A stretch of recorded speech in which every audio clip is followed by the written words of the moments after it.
Y bueno, pues vamos a hablar de los temas, pues prácticamente este tema que no ha dejado de sonar, de mencionarse, sobre todo por la participación democrática de los ciudadanos que tuvieron el domingo pasado, el día 10 de abril, respecto a lo que es la revocación del mandato. Y un tema muy interesante que quiere mencionar aquí Eduardo Sodi respecto a lo que es justamente, pues dices Eduardo, que es una obligación que los ciudadanos salgan a votar o no.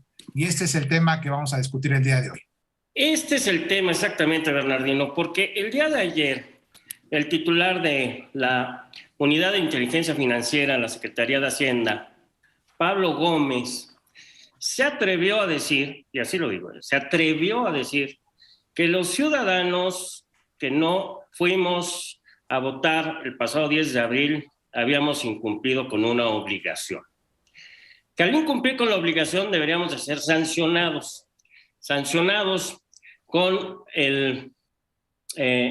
la suspensión de nuestros derechos como ciudadanos, entre ellos el derecho a poder votar. Y se refirió a los artículos de la Constitución para tratar de fundamentar. Es más, acusó al INE de no haber informado a la ciudadanía que era obligación tener que ir a votar. Bueno, se refirió al artículo 35. El artículo 35 refiere los derechos de la ciudadanía. Déjenme decirles que este artículo 35 antes hablaba de la prerrogativa de los ciudadanos.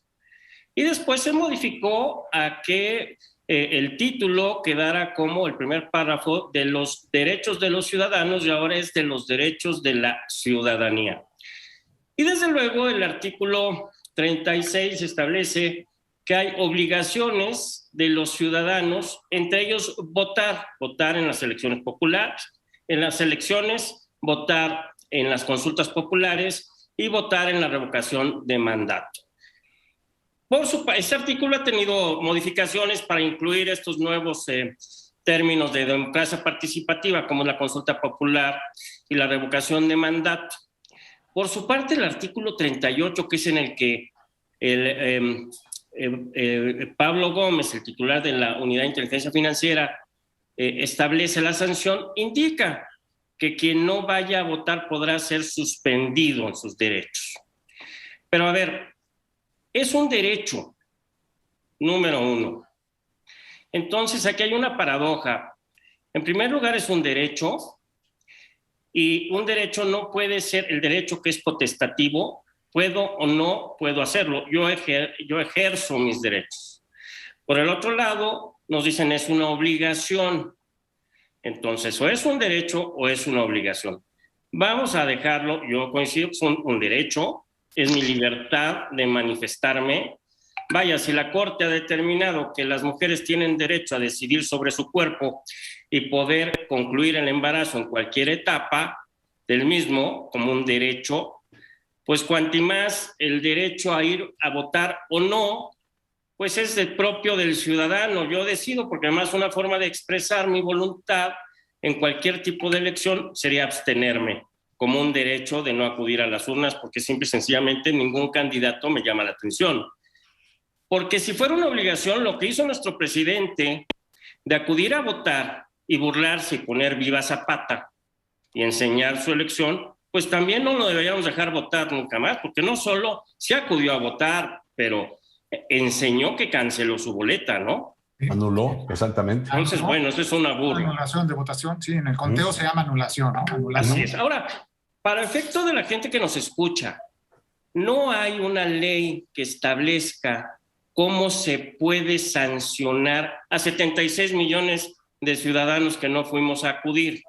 Lo que sí hay es que nuestra Constitución dice que cualquier pérdida de nuestros bienes, derechos, debe ser a través de un procedimiento previamente establecido. Entonces, que no se espante la gente que nos escucha, los ciudadanos, es un derecho del ciudadano acudir o no, y esa obligación constitucional, si bien establece que el no cumplir con ella da lugar a nuestra suspensión del derecho a votar, no existe un procedimiento como tal que nos pueda seguir para que nos sea sancionado. Si en otras palabras, Odi, lo que estás diciendo, pues no hay ley secundaria que te sancione si ustedes no fueron a votar en las elecciones pasadas o las antepasadas, en 2021, 2018, que ha habido un abstencionismo de 40 millones, un poquito más de personas que no van a votar. Imagínense ustedes que a 40 millones, 50 millones, 60 millones se les suspendan sus derechos políticos. Es decir, la ley está ahí establecida en la Constitución por este principio, pero finalmente no hay una ley secundaria. ¿Cómo te va a sancionar esa suspensión de derechos políticos? Sí, Félix, adelante.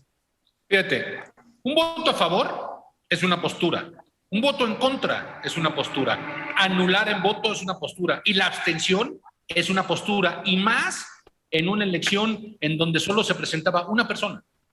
Entonces, es una postura el decidir, no, perdón, pero a mí no me van a decir que tengo la obligación de presentarme una casilla y votar si no quiero, porque con mi ausencia estoy haciendo una declaración, estoy emitiendo una postura. A mí me parece completamente fuera de lugar. Y más, ¿sabes qué, Félix? En este tipo de elecciones, esta yo le llamo elección inversa, porque vamos a votar por si el presidente continúa o no. Cuando te establecen un porcentaje para que sea vinculante o vinculatorio, como dicen, el que tú no vayas implica que no quieres que se logre el porcentaje de personas que van a votar. Entonces es un derecho el no acudir, porque con eso evitas el porcentaje, ¿no? Está ya con nosotros Georgina, le damos la bienvenida, ella quiere hablar, por favor. Gracias. ¿Cómo están? Sí, hablar de casi, 76 millones de personas no acudieron a las urnas, eso lo debería de tomar en cuenta este señor Pablo Gómez, la publicidad que le está dando a este fracaso de la revocación de mandato, en donde tanta gente no quiso ir a votar, y como dicen mis compañeros, pues sí, es una postura, no, la gente no quiso ir a votar porque no apoyan este gobierno del señor López Obrador.